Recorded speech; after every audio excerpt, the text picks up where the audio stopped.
why the very first portion, the 15%, is the key that determines whether your financial future collapses or compounds. The first 15%, savings, investing, and the biblical law of preparing for the future.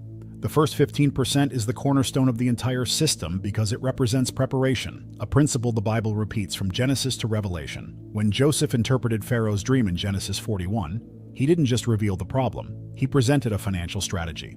Save consistently during times of abundance to survive and thrive during times of scarcity. That's exactly what this 15% does. It's the portion of your money assigned to protect your future and multiply your resources long before crises come knocking. Godly wisdom doesn't react to trouble, it prepares for it. This 15% has two missions.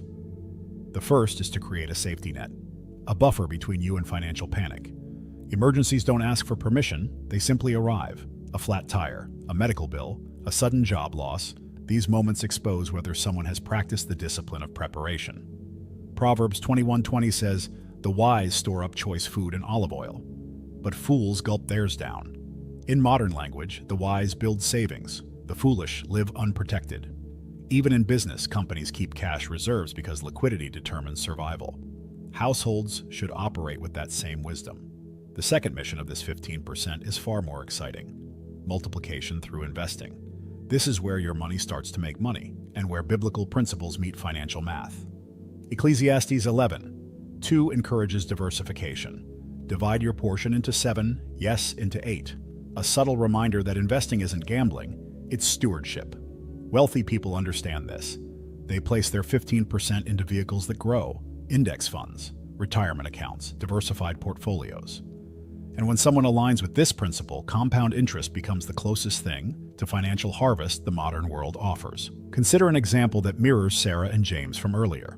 Imagine someone investing $200 a month starting at age 25, earning a conservative 7% annually. By age 50, they'd have over $150,000.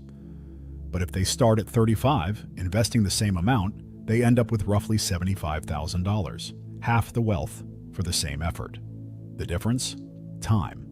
This is the biblical law of sowing and reaping operating inside finances. Galatians 6:7 says, "A person reaps what they sow." Starting early allows your seed more seasons to multiply. This is why wealthy people prioritize getting this 15% automated. They remove the emotional decision-making and treat it like a non-negotiable commitment, just like tithing. It's not about whether they feel like saving or whether the market looks exciting. It's about consistency. A business won't survive if it reinvests whenever it feels like it, and